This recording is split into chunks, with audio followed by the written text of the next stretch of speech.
اما بعد فاعوذ باللہ من الشیطان الرجیم بسم اللہ الرحمن الرحیم رب اشرح لی صدری ویسر لی امری واحلل عقدۃ من لسانی یفقہوا قولی اللہم ربنا انس وحشتنا فی قبورنا وارحمنا بالقرآن العظیم اللہم اجعلہ لنا اماما ونورا وہدا ورحمہ اللہم ذکرنا منہ ما نسینا وعلمنا منہ ما جہلنا وارزقنا تلاوتہ آناء اللیل وآناء النہار واجعلہ لنا حجتا یا رب العالمین آمین۔ کل دو نشستوں میں تعارف قرآن کے ضمن میں جن عنوانات پر گفتگو ہو چکی ہے ان میں سے ایک تشنا رہا قرآن حکیم کی ترتیب اور تقسیم۔ اس کی تدوین کے بارے میں گفتگو ہماری مکمل ہو چکی تھی کہ قرآن حکیم کی تدوین 3 مراحل میں مکمل ہوئی۔ اولاً خود حضور صلی اللہ علیہ وسلم نے اللہ تعالیٰ ہی کے حکم سے قرآن مجید کو مرتب کر دیا اور اس مرتب شکل میں امت کو منتقل کیا۔ ترتیب معین ہو چکی تھی لیکن وہ کتابی شکل میں ما بین الدفتین جمع نہیں ہوا۔ اس کے بعد دوسرا مرحلہ آیا حضرت ابوبکر صدیق رضی اللہ تعالی عنہ کے عہد خلافت کے دوران، جب بہت سے حفاظ شہید ہو گئے جنگ یمامہ میں تو تشویش پیدا ہوئی کہ قرآن حکیم کو کتابی شکل کے اندر مرتب بھی کر لیا جائے، جمع کر لیا جائے۔ چنانچہ یہ کام حضرت ابوبکر صدیق کے عہد خلافت میں پورا ہو گیا اور اس کے لیے مصحف کا نام حضرت عبداللہ ابن مسعود کی تجویز پر حضرت ابوبکر صدیق رضی اللہ تعالی عنہ نے طے کیا۔ لیکن اس کے چونکہ ابھی پڑھنے کے انداز میں لوگوں کو کافی آزادی دی گئی تھی کہ اپنے اپنے لہجے کے مطابق لوگ پڑھ سکتے ہیں، تو اس سے محسوس ہوا کہ اب اس کے لکھنے کے انداز میں بھی فرق آ رہا ہے، تو اس لیے ضرورت محسوس ہوئی کہ اس کا ایک سکرپٹ، ایک رسم الخط جو متفق علیہ ہو، اجماعی ہو، وہ طے کر دیا جائے۔ چنانچہ یہ تیسرا مرحلہ حضرت عثمان رضی اللہ تعالی عنہ کے عہد خلافت میں طے پایا، اسی لیے اس کو اب مصحف عثمانی کہتے ہیں، اس لیے کہ وہ رسم الخط اب ہمیشہ ہمیش کے لیے طے ہے۔ اس کے آفیشل نسخے تیار کیے گئے اور بڑے بڑے شہروں میں جو بھی اس وقت اس مسلمان ممالک تھے ایک ایک نسخہ بھیج دیا گیا اور باقی نسخے جو ہیں وہ طرف کر دیے گئے۔ تو اس طریقے سے گویا کہ ربع صدی کے اندر یہ تینوں مرحلے جو ہیں مکمل ہو گئے ہیں، اور جیسا کہ میں نے عرض کیا سب تسلیم کرتے ہیں کہ جو قرآن آج ہمارے پاس ہے وہ وہی ہے بعینہ ہی جو محمد الرسول اللہ نے اپنی امت کو دیا تھا۔ البتہ جہاں تک قرآن کی ترتیب اور تقسیم کا تعلق ہے، بعض باتیں تو میں بیان کر چکا ہوں، ان کا صرف اجمالی اعادہ کروں گا۔ نمبر 1 یہ کہ قرآن کی جو بیسک یونٹ ہے، بنیادی اکائی، وہ آیت ہے۔ آیت کو ہم جملہ نہیں کہہ سکتے، آیت کو ورس نہیں کہہ سکتے، مصرع نہیں کہہ سکتے، اس کی اسی اصطلاح کو ہمیں ریٹین کرنا ہوگا۔ آیتیں چھوٹی بھی ہیں، بڑی بھی ہیں۔ آیتیں صرف حروف مقطعات پر بھی مشتمل ہیں اور مرکبات ناقصہ پر بھی مشتمل ہیں، پورے جملے کی ایک آیت بھی ہے اور کئی جملوں پر ایک آیت بھی مشتمل ہے۔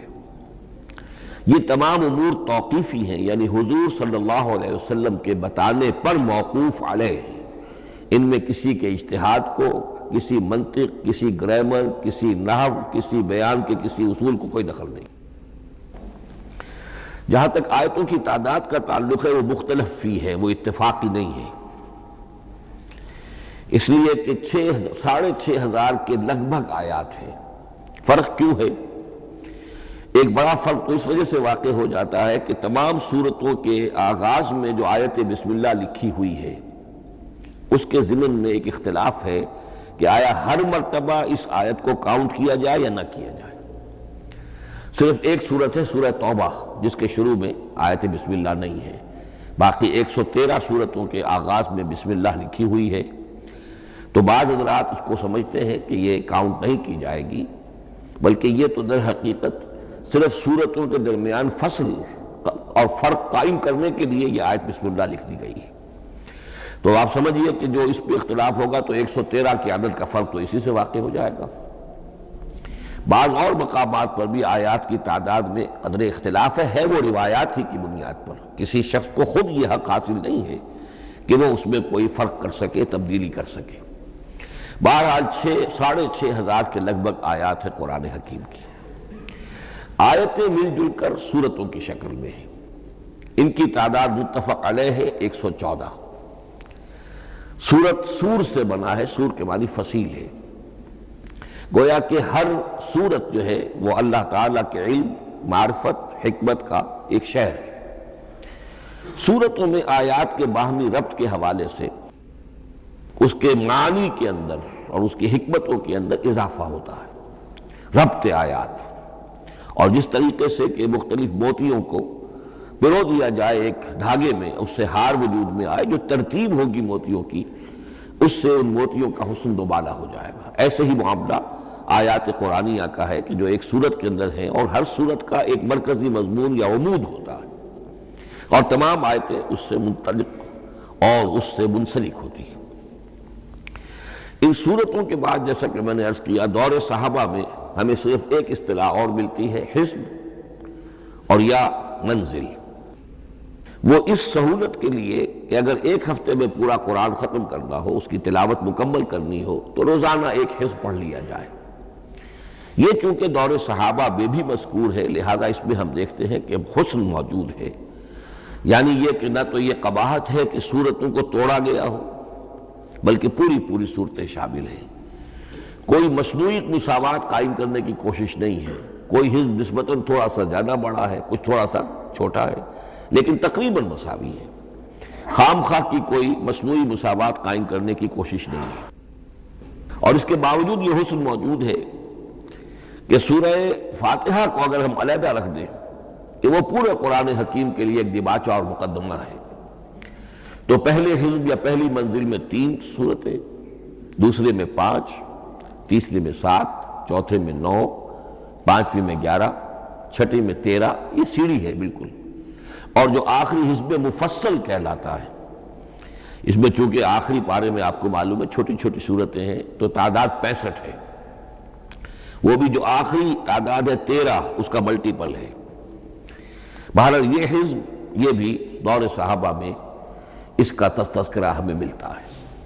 البتہ جو مزید تقسیم کی چیزیں ہمارے ہاں معروف ہیں وہ بات کی چیزیں۔ رکوع میں طویل صورتوں کو تقسیم کیا گیا تاکہ ایک رکعت میں اگر طویل صورت میں سے کوئی آیات پڑھنی ہے تو اس طرح پڑھی جائیں کہ مضمون ٹوٹے نہ۔ یہ حجاج بن یوسف کے زمانے میں یہ کام ہوا ہے اور بڑے غور و فکر سے ہوا، اور واقعتاً محسوس ہوتا ہے کہ معنوی جو ربط اور تعلق ہے اس کو ملحوظ رکھا گیا ہے۔ لیکن جو دوسری تقسیم ہمارے ہاں معروف ہو گئی ہے وہ پاروں کی ہے۔ اول تو یہ معلوم نہیں کہ یہ تقسیم کب ہوئی، مجہول الزمان ہے یہ۔ نمبر 2 یہ کہ اس میں یہ زیادتی بھی نظر آتی ہے کہ سورتوں کی فصیلیں توڑ دی گئی ہیں، گویا کہ ایک مصنوعی مساوات قائم کرنے کے لیے کہ 30 دن میں اگر قرآن مجید ختم کرنا ہو، ہر مہینے میں ایک ختم قرآن کوئی شخص کرنا چاہے تو روزانہ ایک پارہ پڑھ کر، لیکن یہ کہ اس میں وہ حسن موجود نہیں ہے، بلکہ یہ قباحت موجود ہے کہ صورتیں کاٹ دی گئیں۔ اس کے بعد اب جو بات مجھے عرض کرنی تھی وہ یہ ہے کہ زیادہ عرصہ نہیں گزرا کہ قرآن حکیم کی ترتیب اور تقسیم کے ضمن میں ایک اور حقیقت سامنے آئی ہے، اور یہ حقیقت یہ ہے کہ قرآن حکیم کی سورتوں کے گروپس ہیں۔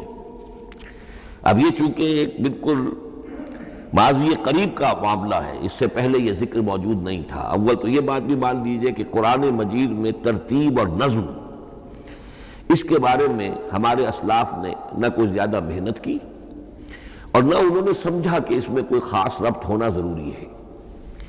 لیکن یہ کہ عہد حاضر میں مولانا حمید الدین فراہی رحمۃ اللہ علیہ ہندوستان میں ایک ایسے عالم پیدا ہوئے کہ جنہوں نے نظم قرآن کو اپنا خاص موضوع بنایا کہ یہ جو آیات باہم جوڑی گئی ہیں تو آخر کوئی حکمت ہے، سورتوں میں جو ربط قائم کیا گیا ہے یقیناً حکمت پر مبنی ہے، ورنہ سب سے سیدھی ترتیب تو جیسا کہ میں نے کل عرض کیا تھا یہ ہوتی ترتیب نزولی سے قرآن کو مرتب کر دیا جاتا۔ لیکن یہ کہ صورتیں آپ کو معلوم ہے طویل صورتوں میں ایسا بھی ہے کہ وہ ایک وقت میں نازل نہیں ہوئی بلکہ متعدد اوقات میں، اور سورہ بقرہ جو ہے وہ تقریباً 2 سال میں اس کی جو تنزیل ہے وہ مکمل ہوئی۔ تو پھر کچھ آیتوں کو جوڑنا، کس کو کہاں رکھنا ہے کس کو کہاں رکھنا ہے، تو یہ حضور صلی اللہ علیہ وسلم نے خود کیا ہے، اللہ تعالیٰ کے حکم سے کیا ہے، تو یہ چیزیں حکمت سے خالی تو نہیں ہو سکتی۔ تو انہوں نے اس کو خاص اپنا موضوع بنایا اور ان کے سامنے بعض حقائق آئے ہیں، وہ حقائق ہیں جو اب میں آپ کے سامنے بیان کر رہا ہوں۔ اس میں ایک اشکال ہو سکتا ہے، اسے میں چاہتا ہوں کہ پہلے رفع کر دوں کہ یہ چیز اگر ہمارے اسلاف کے نظر میں نہیں آئی اور ان کی توجہ ادھر نہیں ہوئی تو یہ تو گویا کہ ایک بڑی مشکوک سی بات ہوگی۔ قرآن مجید کے علم کے ضمن میں گویا کہ متقدمین کے فہم پر ہمیں کچھ تان کرنا ہوگا، لیکن یہ بات درست نہیں ہے۔ قرآن مجید ایک ایسی کتاب ہے جس کے بارے میں خود حضور نے جو فرمایا لا تنقضی عجائبہ، اس قرآن کے عجائب کبھی ختم نہیں ہوں، ولا یخلق عن کثرت الرد، بار بار کے پڑھنے سے اس پر کوئی پرانا پن، کوئی بوسیدگی طاری نہیں ہوگی، ولا یشبع منہ العلماء، اور کبھی اہل علم اس سے سیری محسوس نہیں کریں گے۔ تو قرآن مجید لا تنقضی عجائبہ، جیسے جیسے دنیا آگے بڑھ رہی ہے، تمدن آگے بڑھ رہا ہے، علم انسانی جو ہے مادی فزیکل سائنسز کا علم آگے بڑھ رہا ہے، قرآنی حقائق اور مبرہن ہو رہے ہیں اور واضح ہو رہے ہیں اور نکھر رہے ہیں۔ بہت سی باتیں ہمارے اسلاف کے علم میں نہیں آ سکتی تھی، اس لیے کہ ابھی انسانی معلومات کا دائرہ بہت ہی محدود تھا۔ ذوالقرنین کون تھے؟ اب چونکہ تاریخ مفسرین کے علم میں نہیں تھی تو سکندر اعظم کو سمجھا گیا کہ ذوالقرنین ہے، حالانکہ سکندر کی شخصیت اور ذوالقرنین کی وہ شخصیت جو قرآن میں بیان ہوئی ہے دونوں میں کوئی مناسبت ہے ہی نہیں۔ اسی طریقے کا معاملہ یہ کہ نظم قرآن کا ایک پہلو کہ جو ابھی پوری طریقے سے آشکارا نہیں ہوا تھا، یہ دور وہ ہے کہ جس میں اللہ کی فضل و کرم سے وہ بات بھی اب کھل کر سامنے آئی ہے، اور اس سے در حقیقت توثیق ہو رہی ہے حضور کے اس فرمان کی کہ لا تنقضی عجائبہ، اس کے عجائب کبھی ختم نہیں ہوں گے۔ انسان محنت کرے گا، کوشش کرے گا، یہ ہیروں کی ایک ایسی کان ہے جس میں سے اور ہیرے نکلتے چلے جائیں گے۔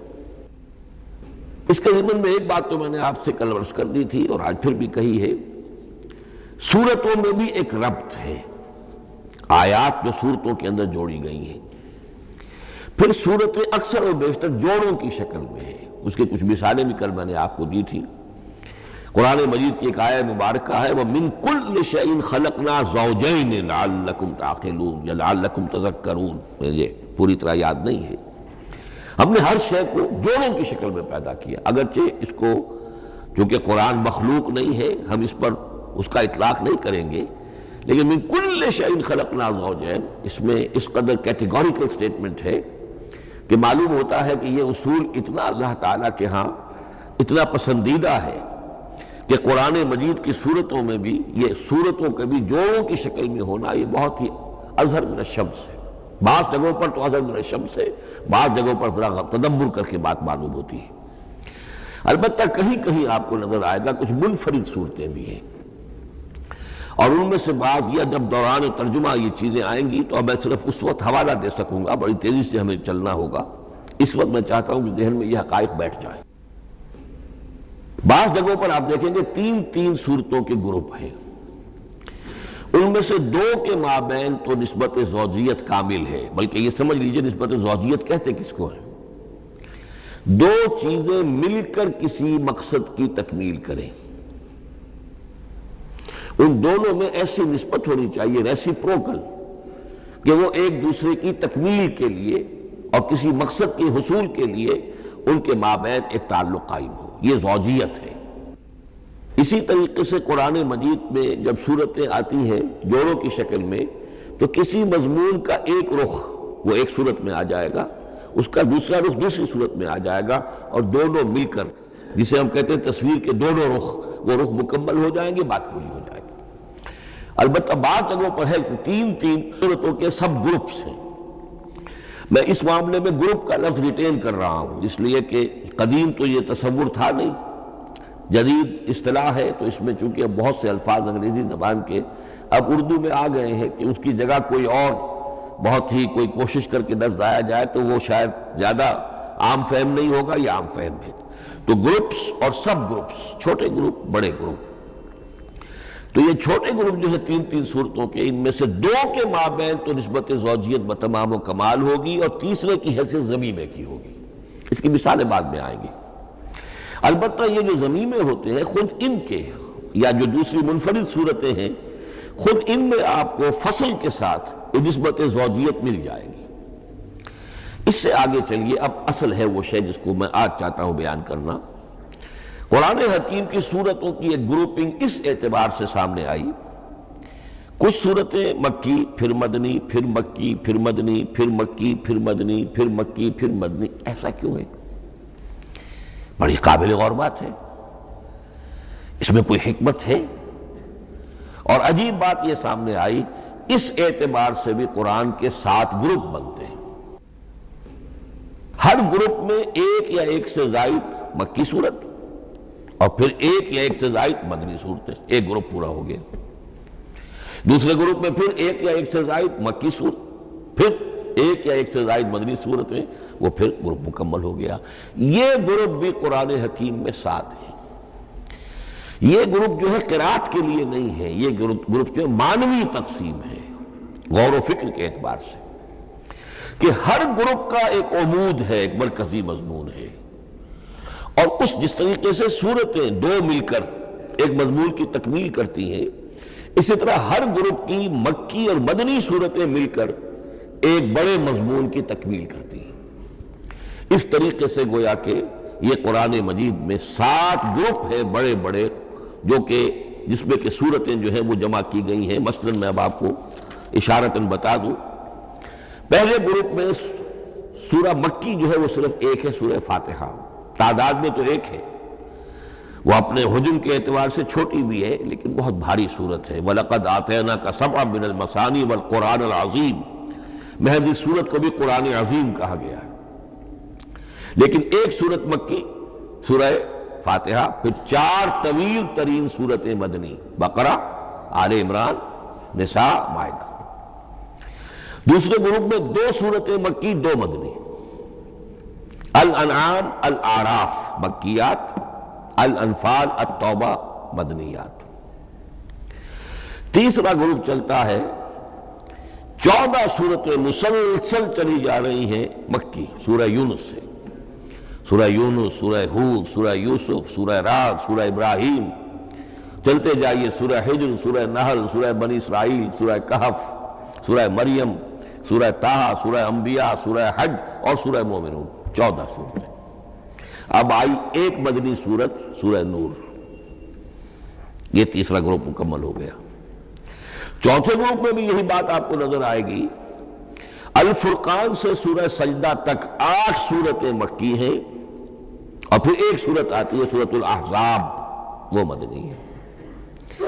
اب یہ جو ایک ایک صورتیں آئی ہیں، سورہ نور اور سورہ احزاب، ہر شخص کو اندازہ ہو جائے گا یہ آپس میں جوڑے کی شکل رکھتی ہیں، ان کے مضامین بہت ایک دوسرے سے مشابہ ہیں، بہت مشابہ ہیں، لیکن یہ کہ وہ اس طریقے کا جوڑا نہیں ہے کہ اسی گروپ میں ان کا جوڑا موجود ہو، اس کا جوڑا جو ہے وہ دوسرے گروپ میں ہے۔ پھر آئیے 5واں گروپ ہے، سورہ سبا سے احقاف تک، یہ 13 صورتیں مکی ہیں، اور پھر سورہ محمد صلی اللہ علیہ وسلم سے سورۃ الحجرات تک 3 صورتیں مدنی ہیں، یہ کل 16 صورتیں ہیں۔ چھٹے گروپ میں سورہ قاف سے سورہ واقعہ تک 7 صورتیں، یہ مکی ہے، اور سورہ حدید سے سورہ طلاق تک 10 صورتیں مدنی ہیں، یہ 17 صورتیں ہیں۔ آخری جو ہے وہ سورۃ الملک سے سورۃ الاخلاص تک 46 صورتیں، اور سورہ معوذتین جو ہے یہ 2 ہے کہ جو مدنی ہے۔ بعض کا اس میں اختلاف ہے، وہ میں بعد میں عرض کروں گا، لیکن جو میری رائے ہے وہ میں آپ کے سامنے رکھ رہا ہوں۔ اس طریقے سے یہ 7 گروپ جو ہیں قرآن مجید میں صورتوں کے وجود میں آئے۔ ہر گروپ کا ایک مرکزی مضمون ہے. مثلا پہلے گروپ کا مرکزی مضمون شریعت ہے.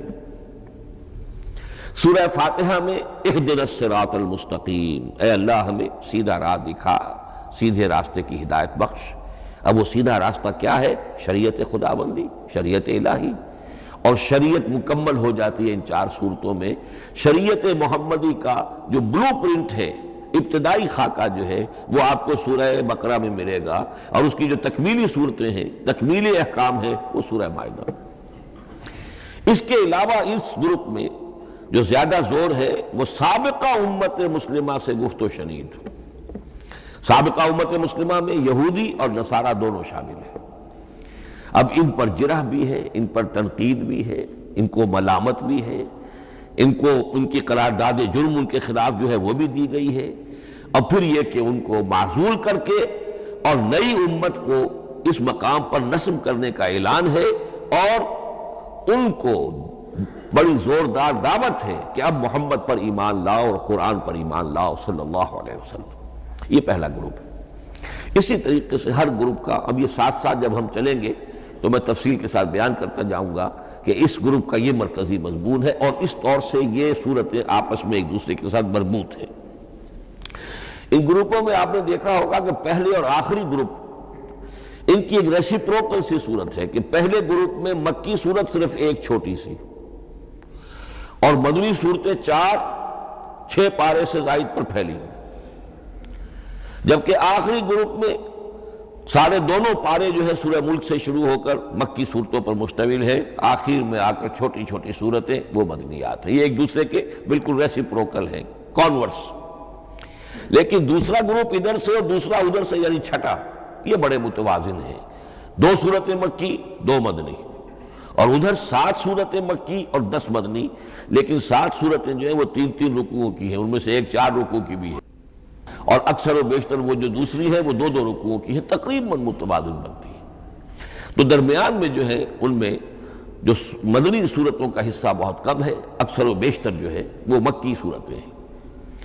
ان مکی صورتوں کے اندر بھی جو 6 گروپ تقریباً بنتے ہیں، اس لیے کہ پہلی گروپ کے اندر تو مکی صورت صرف سورہ فاتحہ ہے. تو ان میں سے پہلے 2 گروپوں میں رسالت کا مضمون مرکزی مضمون ہے. درمیانی 2 گروپوں میں توحید کا مضمون مرکزی مضمون ہے. آخری 2 گروپوں میں انذار آخرت کا مضمون مرکزی مضمون ہے. آخری صورتیں آپ کو معلوم ہے سورہ قاف سے شروع ہو کر، تو پھر یہ انذار آخرت جو ہے ان سب کا مرکزی مضمون ہے.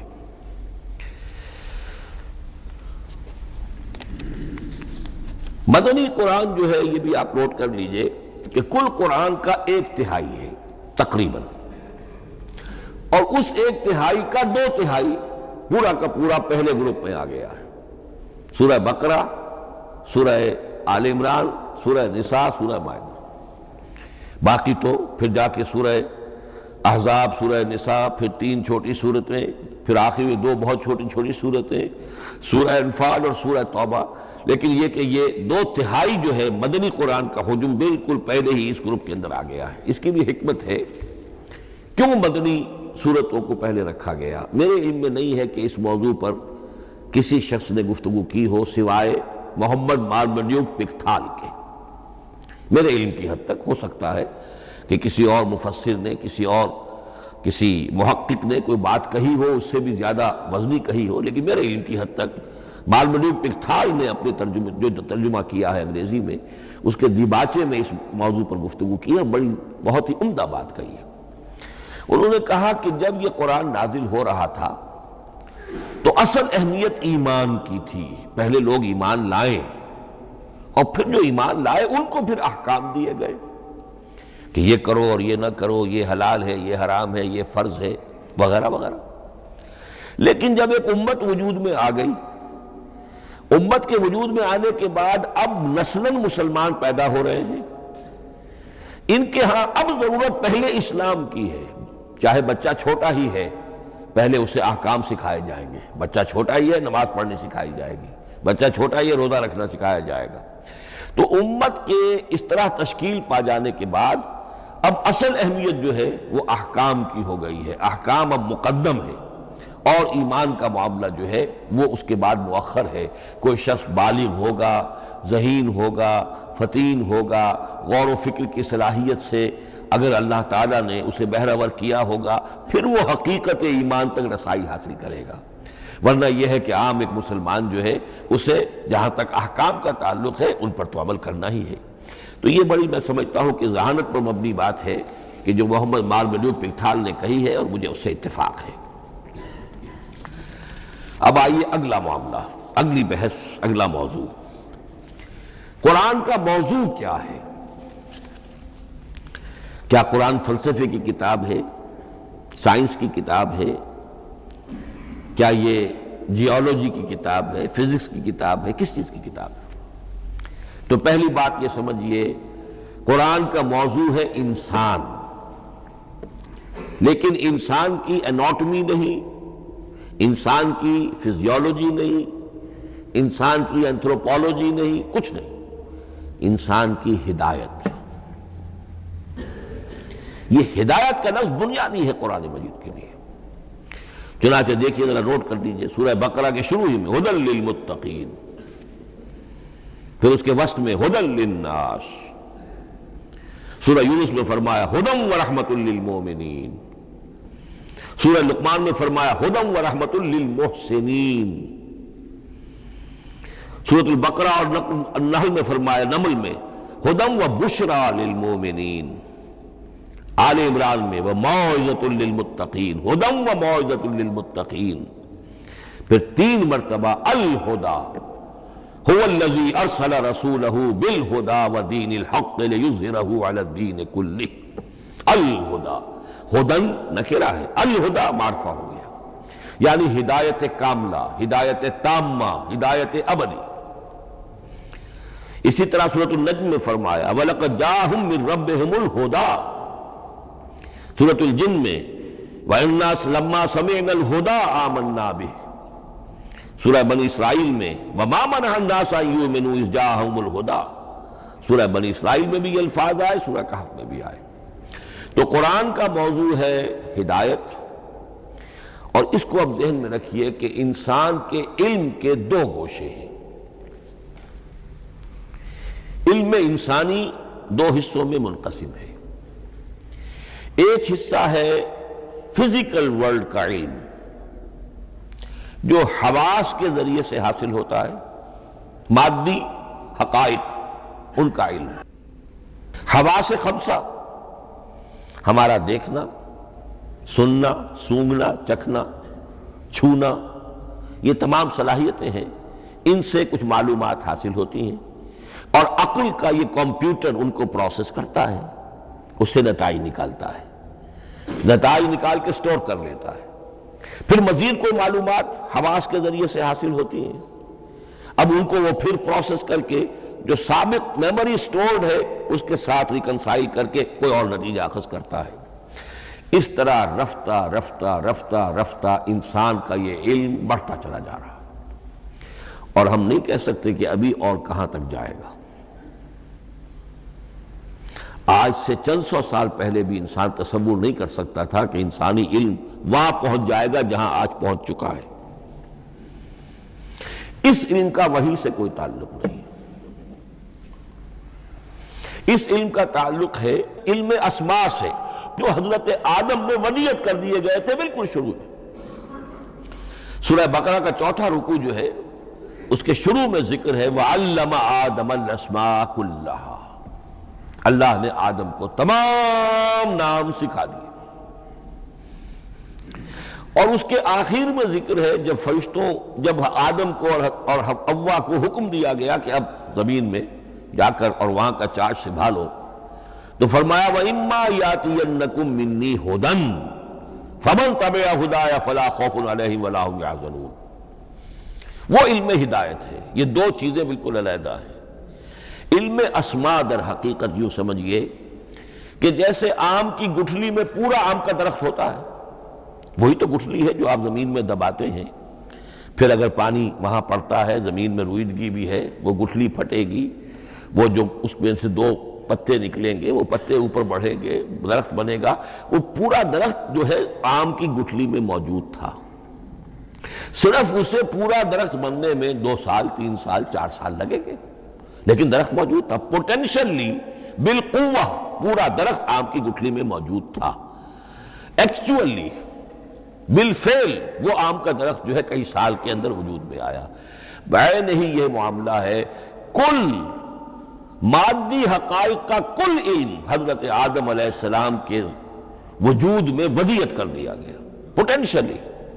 اب اس کی ایکسفولیشن ہو رہی ہے، وہ بڑھتا جا رہا ہے، برگ و بار لا رہا ہے، اور یہ علم جو ہے اس کا تعلق جیسا کہ میں نے عرض کیا آسمانی ہدایت سے نہیں ہے۔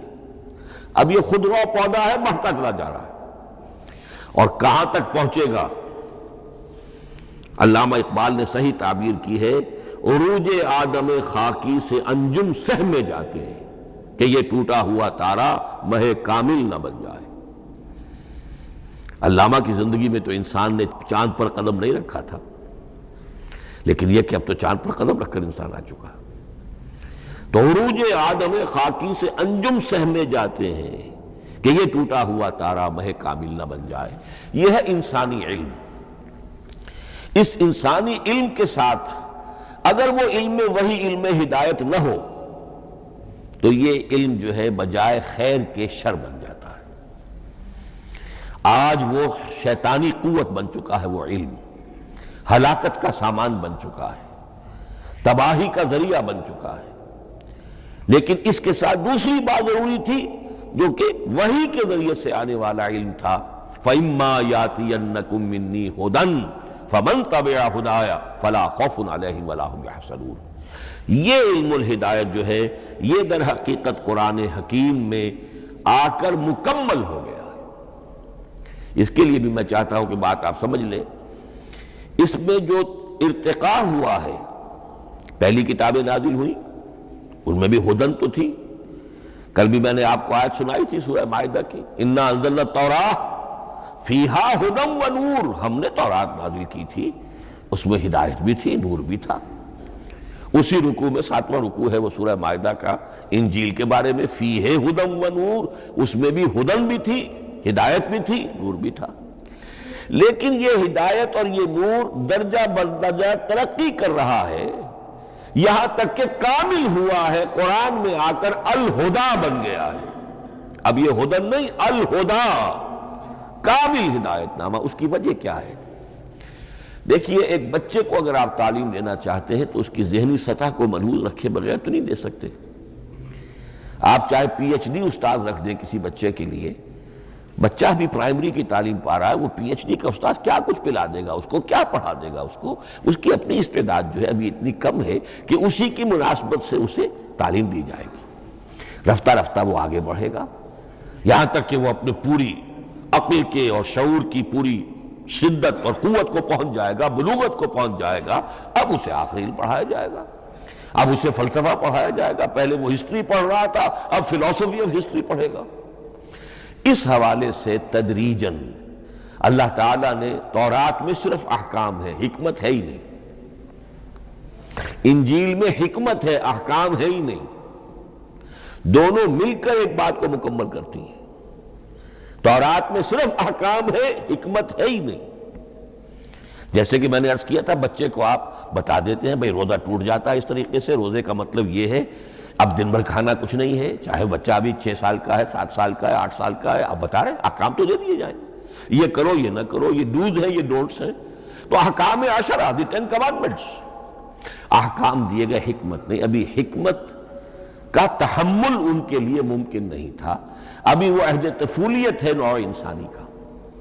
یوں سمجھیے کہ آج سے 3500 سال قبل کا انسان، 1400 قبل مسیح میں تورات دی گئی ہے حضرت موسیٰ علیہ السلام کو۔ اب یہ 2000 مسیح آنے والا ہے تو 3400 سال پہلے کی بات ہے، تو انسانی ذہن ابھی جس سطح پر تھا، یہاں تک کہ 2000 سال پہلے حضرت مسیح علیہ السلام کے بھی الفاظ انجیل میں موجود ہیں، اب بھی موجود ہیں۔ اپنے حوارین سے آپ نے فرمایا تھا ابھی مجھے تم سے اور بھی بہت سی باتیں کہنی تھیں، مگر ابھی تم ان کا تحمل نہیں کر سکو گے، جب وہ فارقلیت آئے گا تو تمہیں سب کچھ بتائے گا۔ یہ پیشین گوئی تھی محمد الرسول اللہ صلی اللہ علیہ وسلم، ابھی تم تحمل نہیں کر سکتے۔ ابھی 600 برس اور چاہیے تمہاری ذہنی بلوغت کے لیے۔ تو الہدا مکمل ہوا ہے قرآن حکیم میں آ کر۔ البتہ ایک نقطہ اس میں نوٹ کیجئے، قرآن مجید اگرچہ کتاب ہدایت ہے، سائنس کی کتاب نہیں ہے، لیکن اس میں سائنٹیفک فینومینا کی طرف اشارے موجود ہیں۔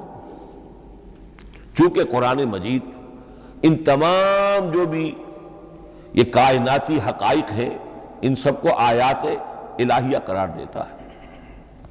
ان فی خلق السماوات والارض واختلاف اللیل والنہار والفلک التي تجری فی البحر بما ينفع الناس وما انزل اللہ من السماء من ماء فاحیا به الارض بعد موتها وبث فیہا من کل دابۃ وتصریف الریاح والسحاب المسخر بین السماء والارض لآیات لقوم یعقلون۔ یہ سب نشانیاں ہیں اللہ کی، اللہ کی قدرت، اللہ کی عظمت، اللہ کے علم کامل، اللہ کی حکمت بالغہ، سب نشانیاں۔ تو یہ جو فزیکل فینومینا ہیں ان کی طرف قرآن ریفر کرتا ہے۔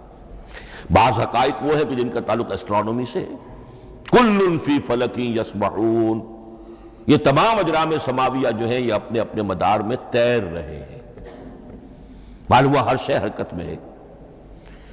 انسان پر تو ایک دور ایسا گزرا ہے وہ یہ سمجھتا تھا زمین ساکن ہے اور سورج حرکت کر رہا ہے، پھر ایک دور آیا کہا نہیں سورج ساکن ہے، زمین حرکت کرتی ہے، اس کے گرد چکر لگاتی ہے، اور آج ہمیں معلوم ہوا ہر شے حرکت میں ہے، ہر شے۔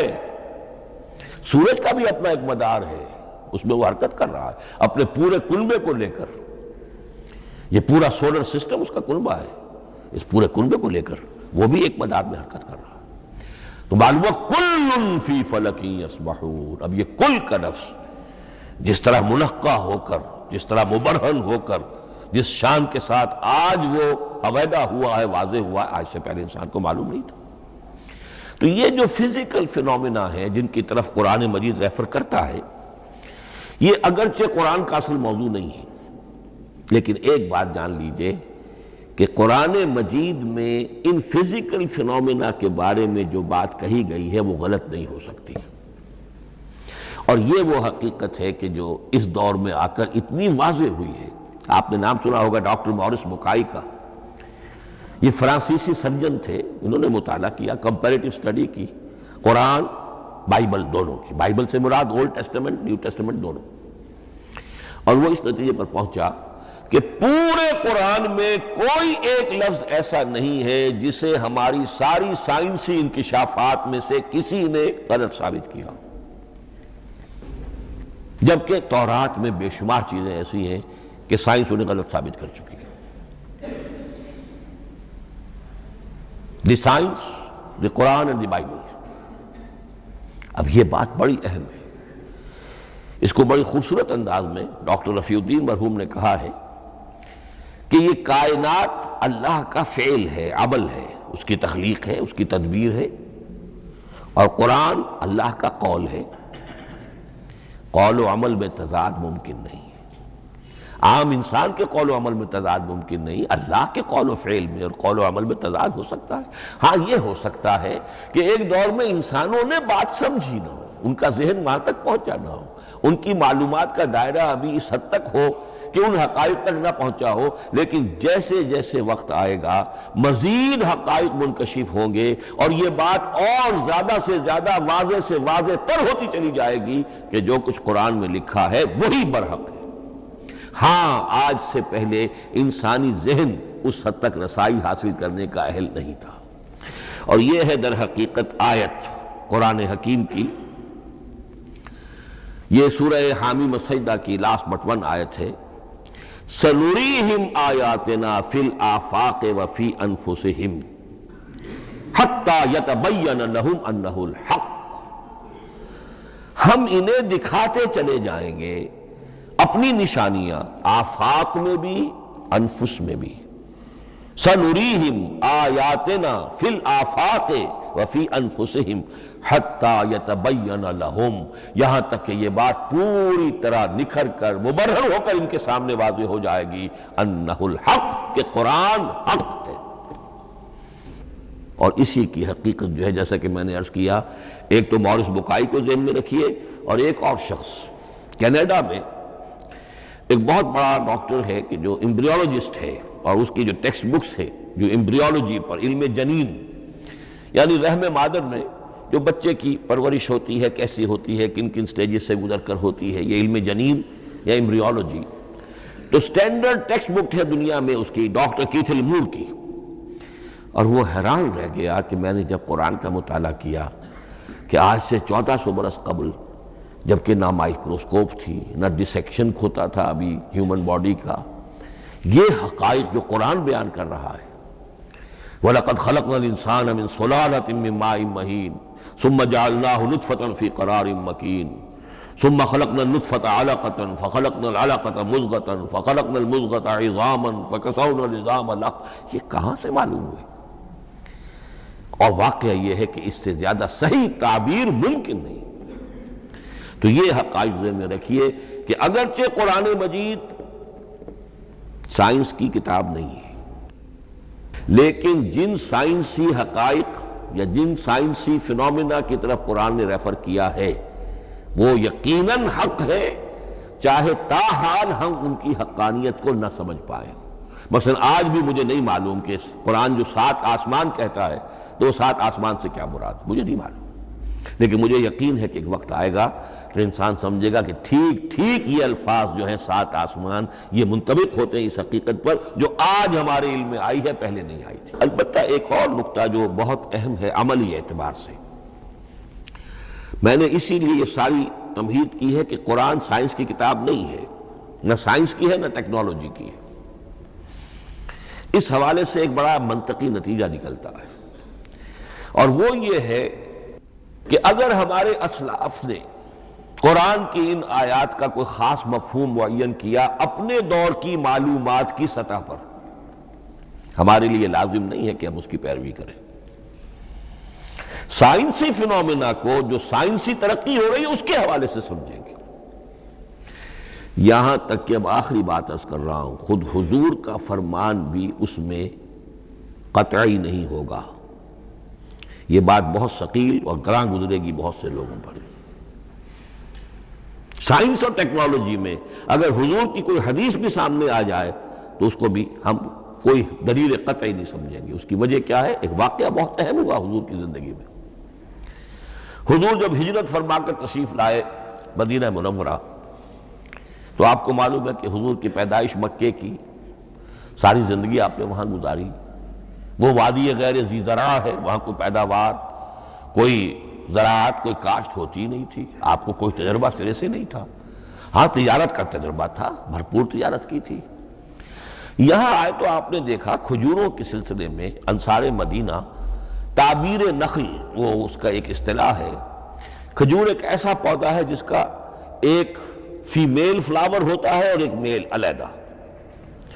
اب میل فلاور اور فیمیل فلاور ان دونوں کو قریب لے آئیں تو اس سے اس بات کا زیادہ امکان ہو جاتا ہے فرٹیلائزیشن ہو اور پھل بنے اور زیادہ آپ کو پھل حاصل ہو، فصل زیادہ ہو۔ اگر وہ فاصلے پر رہیں گے تو ہو سکتا ہے کہ اس کا امکان کم ہو، تو وہ ان کو قریب جوڑ دیتے تھے۔ حضور نے دیکھا تو آپ نے فرمایا کہ آپ لوگ ایسا نہ کریں تو کیا ہے، یعنی نیچر جو ہے، nature can take care of it self, آخر فطرت ہے، فطرت نے یہ ساری چیزیں بنائی ہیں، آپ ایسا نہ کریں تو کیا ہے۔ صرف یہ کہا آپ نے روکا نہیں، لیکن ظاہر بات ہے صحابہ کرام کے لیے رضوان اللہ تعالی علیہ مجمعین حضور کا اتنا کہنا بھی گویا کہ حکم کے درمیان، انہوں نے اس سال وہ کام نہیں کیا، فصل کم ہو گئی۔ اب وہ ڈرتے ڈرتے جھجکتے جھجکتے حضور کی خدمت میں آئے۔ حضور آپ نے فرمایا تھا ہم نے وہ نہیں کیا، تعبیر نخل اس سال نہیں کی ہم نے، فصل کم ہوئی ہے۔ آپ نے فرمایا انتم اعلم بامور دنیاکم، اس کا ایک ایک لفظ یاد کر لیجئے، انتم اعلم بامور دنیاکم، اپنے یہ دنیاوی اور مادی معاملات میں تم زیادہ تجربے کار ہو، تم زیادہ حقائق سے واقف ہو۔ میں عالموں کا لفظی ترجمہ یہاں کرنا جو ہے اس کی جرت مجھے نہیں ہو رہی، تم زیادہ واقف ہو ان چیزوں سے۔ میں یہ چیزیں سکھانے نہیں آیا، آپ ٹیکنالوجی پڑھانے نہیں آئے تھے، آپ طب سکھانے نہیں آئے تھے، آپ کوئی اور سائنس پڑھانے نہیں آئے تھے، ورنہ تو ہم شکوہ کرتے کہ آپ نے ہمیں ایٹم بم بنانا کیوں نہیں سکھا دیا پہلے ہی۔ نہیں، یہ موضوع ہی نہیں ہے۔ قرآن کا موضوع معین ہونا چاہیے۔ قرآن کا موضوع انسان کی ہدایت، اس ہدایت کے لیے جس قدر اس کو ضرورت ہے علم کی کہ وہ جو یہ فزیکل فینومینا ہیں ان کے حوالے سے بھی ہدایت حاصل کرے، اس حد تک ان کا تذکرہ ہے۔ لیکن یہ یقین اور ایمان ہونا چاہیے کہ قرآن مجید کے الفاظ میں جو شے مضمر ہے وہ کبھی غلط ثابت نہیں ہوگی۔ یہ ہو سکتا ہے کہ قرآن کی کسی آیت کا کوئی مفہوم ہمارے اسلاف نے 1000 برس پہلے یا 600 برس پہلے سمجھا ہو اور وہ مفہوم غلط ثابت ہو جائے، وہ ایک علیحدہ بات ہوگی۔ لیکن قرآن مجید کا ٹیکسٹ جو ہے اس کے اندر کہیں ایسی بات نہیں آ سکتی۔ اب آئیے فہم قرآن کے اصول۔ ظاہر بات ہے کہ اس موضوع پر اصول تفسیر پر کوئی مجھے تفصیلی اس وقت گفتگو کرنے کا موقع تو نہیں ہے، البتہ یہ کہ 7 گنتی کر کے چیزیں نوٹ کر لیجئے کہ جس سے قرآن مجید کے فہم میں سہولت حاصل ہوگی۔ پہلی بات وہ جو کسی درجے میں پہلے بھی سامنے آ چکی ہے، قرآن کا اسلوب استدلال منطقی نہیں ہے، فطری ہے۔ ایک ہوتا ہے منطق کی گتھیوں سے اور منطق کے اصولوں سے اور منطق کی دلیلوں سے بات ثابت کی، یہ نہیں۔ قرآن فطرت انسانی کے مطابق بات کرتا ہے۔ ایک ان پڑھ شخص بھی قرآن کو اپنے سے دور یا اپنے آپ کو قرآن سے دور نہیں سمجھے گا اگر ذرا سا وہ قرآن کو سمجھ سکتا بس۔ لیکن یہ ہے کہ قرآن مجید کا جو اسلوب ہے وہ تو یہ کہ منطقی نہیں ہے، فطری ہے، یا اس میں اگر ایک لفظ کا اضافہ کیا جائے خطابی ہے۔ خطابی کیا ہوتا ہے؟ جو میں کل عرض کر چکا ہوں، خطبے کی ایک شان ہوتی ہے، وہ دلیل کے ساتھ ساتھ جذبات سے بھی اپیل کرتا ہے، اور اس میں آپ کو ایک اپنے باطن میں جھانکنے کی دعوت دی جاتی ہے۔ تم ذرا اپنے باطن میں جھانک کر دیکھو۔ بعض آیات ایسی ہیں، بڑی پیاری آیات ہیں، افی اللہ شک فاطر السماوات والارض، بس کیا اللہ کی ہستی میں بھی کوئی شک ہو سکتا ہے جو آسمان اور زمین کا پیدا کرنے والا ہے؟ غور کرو، سوچو۔ تو یہ صرف آپ کے درو بینی، آپ کو اپنے اندر جھانکنے کی دعوت ہے۔ اسی طرح اَإِنَّكُمْ لَتَشْهَدُونَ أَنَّ مَعَ اللَّهِ آلِهَةً أُخْرَىٰ، کیا واقعتاً تم اس کی گواہی دیتے ہو کہ اللہ کے ساتھ کوئی اور بھی الہ ہے؟ یہ گویا کہ کسی کی آنکھوں میں آنکھیں ڈال کر پیئرسنگ آئیز کے ساتھ کسی سے سوال کرنا، کیا واقعی؟ اور اس میں در حقیقت کون سی ہے پس منظر میں؟ یہ بنائے ہوئے ڈھکوسلے ہیں، ان پر خود تمہارا دل مطمئن نہیں ہے۔ تم کہتے تو ہو یہ ہمارا عقیدہ ہے اور یہ ہماری بات ہے اور یہ ہمارا موروثی عقیدہ ہے، ھذا ما وجدنا علیہ آباءنا، ہم نے آباء، لیکن واقعتاً غور تو کرو، کیا واقعی تم گواہی دیتے ہو کہ اللہ کے سوا کوئی اور الہہ بھی موجود ہے؟ اس کو آپ کہیں گے خطابی انداز۔ نمبر 2، قرآن حکیم میں 2 طرح کی آیات ہیں، محکمات اور متشابہات۔ یہ سورہ آل عمران کے شروع میں یہ بہت اہم مضمون جو ہے وہ آ گیا ہے۔ هو الذی انزل علیک الکتاب منہ آیات محکمات ہن ام الکتاب واخر متشابہات، آل عمران آیت نمبر 7۔ اب یہ جو متشابہات ہیں یہ کون سی ہیں اور محکمات ہیں وہ کون سی ہیں، اس کو ذہن میں رکھیے۔ نمبر 1، محکم قطعی، تمام جتنی بھی آیات احکام ہیں وہ محکم ہیں، یہ کرو یہ نہ کرو، یہ جائز یہ حرام، آیات احکام محکم، اسی ایک مادے سے لفظ بنا ہے، یہ محکم بھی اور احکام حکم۔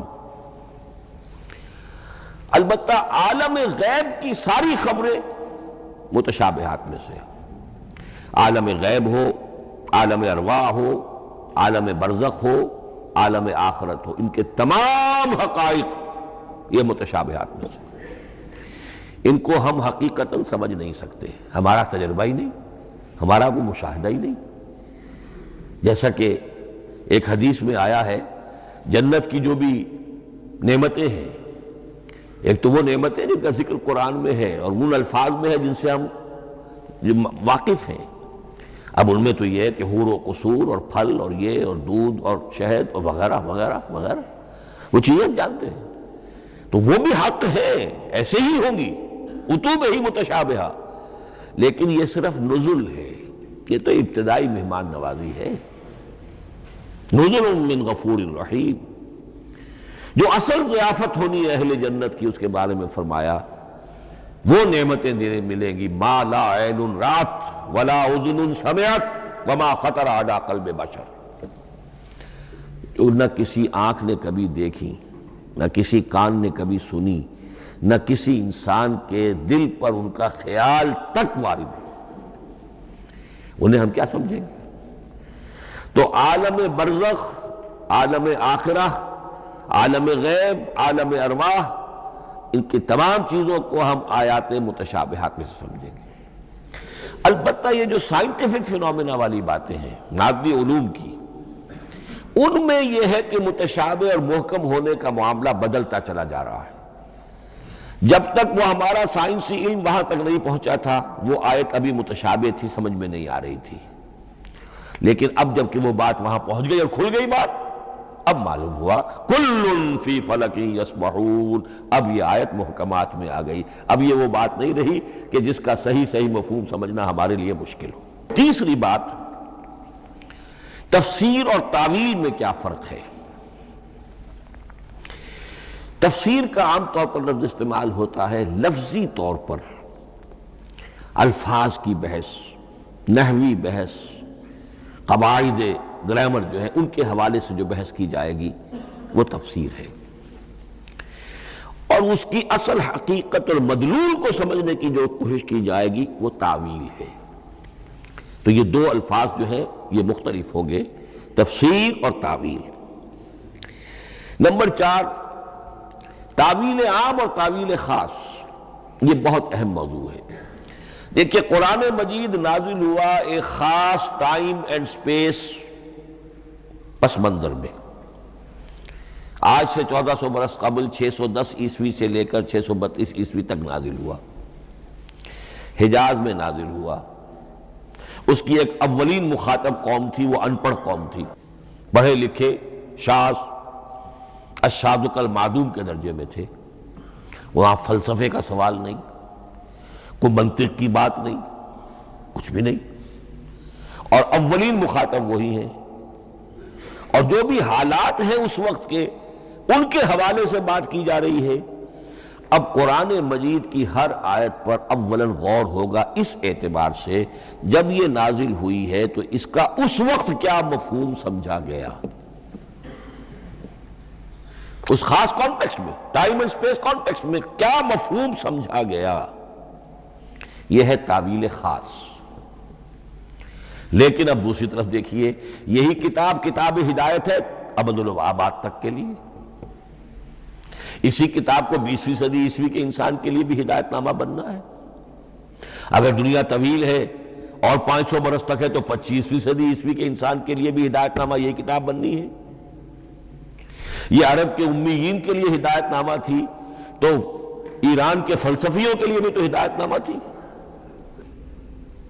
لہذا ان الفاظ کے اندر یہ قرآن کے اعجاز کا وہ پہلو ہے جو بہت نمایاں ہے کہ ان الفاظ کے اندر کہ جو ایک خاص کانٹیکسٹ میں نازل ہوئے اور اس وقت ان کا ایک معین مفہوم سمجھا گیا، انہی میں وہ عموم بھی موجود ہے کہ اسی سے ہمیشہ کے لیے ہدایت اخذ کی جا سکتی ہے۔ اس کو ہم کہیں گے تعویل عام، اس کانٹیکسٹ سے ذرا نکال کر اب اس آیت کے الفاظ، اس کا در و بست، اس کا ما سبق، اس کے بعد ما بعد، سیاق و سباق، اس کے حوالے سے بیٹھ کر بات کی جائے۔ تعویل خاص میں شان نزول پیش نظر رہے گا، تعویل عام میں اس آیت کے الفاظ، ان کا در و بست اور آیت کا سیاق و سباق یہ زیادہ زیر بحث رہے گا۔ تو معلوم ہوا کہ یہ دونوں چیزیں اپنی اپنی جگہ اہم ہیں۔ نہ تو انسان صرف تعویل خاص تک اپنے آپ کو محدود کر لے، اگر وہ کرے گا تو گویا کہ وہ صرف اس دور کا قرآن پڑھ رہا ہے، آج کا قرآن وہ نہیں پڑھ رہا۔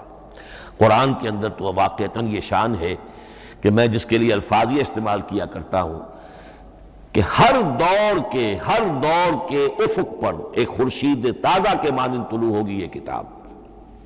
معلوم ہوگا آج کا قرآن ہے یہ، ہمیں آج ملا ہے قرآن، اور گویا کہ آج جو ہمیں مسائل اندر پیش ہے ان کا حل ہے جو یہ قرآن پیش کر رہا ہے. یہ اس کا اعجاز ہے، یہ اس کا کمال ہے. اس اعتبار سے نوٹ کیجئے تاویل خاص اور تاویل عام، یہ الفاظ چونکہ بار بار دورہ ترجمہ آئیں گے تو اس لیے میں نے ان اصطلاحات سے چاہا کہ آپ واقف ہو جائیں. ایک اور اس میں بات سمجھنے کی ہے تذکر اور تدبر. قرآن سے بنیادی ہدایت حاصل کر لینا، اس کے لیے قرآن انتہائی آسان ہے. وَلَقَدْ يَسَّرْنَا الْقُرْآنَ لِلذِّكْرِ فَهَلْ مِن مُدَّكِرٍ. ذرا سی انسان کو عربی آتی ہو کہ براہ راست قرآن کا مفہوم آپ کے ذہن اور قلب پر نازل ہوتا چلا جائے. بس قرآن کا اصل جو پیغام ہے، جو اس کی اصل ہدایت ہے، اس کی تمثیل یوں سمجھیے کہ سمندر میں اگر کوئی آئل ٹینکر جو ہے ٹوٹ جائے تو میلوں جو آئل ہوتا ہے وہ سطح سمندر کے اوپر پھیل جاتا ہے، سطح پر رہے گا، نیچے تو جائے گا نہیں.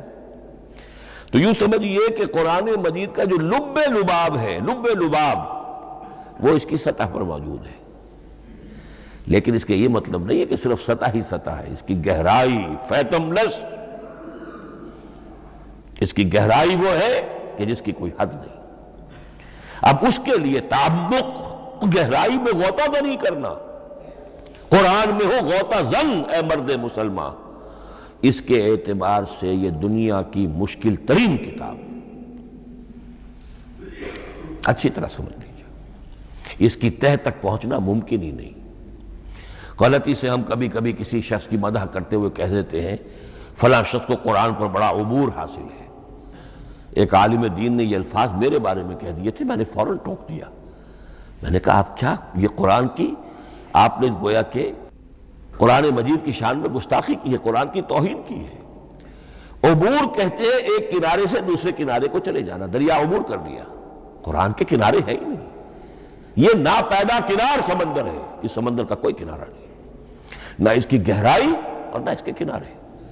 لہذا پوری زندگی کوئی امام راضی ہو، کوئی زمخشری ہو، کوئی ہو، پوری زندگی کھپا کر بھی وہ یہ نہیں کہہ سکے گا کہ میں نے قرآن مجید کو بتمام و کمال سمجھ لیا ہے. معاذ اللہ معاذ اللہ معاذ اللہ، ناممکن. وراء الورا ثم وراء الورا. یہ ہے تذکر اور تدبر. اس کے لیے تو پوری زندگی انسان کھپائے، پورا وقت اس کے لیے لگائے، پوری صلاحیت کھپا دے، تب بھی وہ بہت سی جگہوں پر پھر بھی کہے گا واللہ عالم. امام رازی کو بھی نہ معلوم کتنے مقامات پر جا کر یہ کہنا پڑا ہے کہ اللہ بہتر جانتا ہے. اعلم ان ھذا المقام مقام غامض عمیق مہیب. یہ مقام تو بہت مہیب ہے، پرہیبت ہے، بہت گہرا ہے، بہت غامض ہے. امام رازی کہہ رہے ہیں، 30 جلدوں میں تفسیر لکھنے والا شخص. اقول قولی ھذا واستغفر اللہ لی ولکم ولسائر المسلمین والمسلمات. اللہ لا الہ الا هو الحی القیوم لا تأخذه سنة ولا نوم له ما في السماوات وما في الأرض من ذا الذي يشفع عنده إلا بإذنه يعلم ما بين أيديهم وما خلفهم ولا يحيطون بشيء من علمه إلا بما شاء وسع كرسيه السماوات والأرض ولا يؤوده حفظهما وهو العلي العظيم.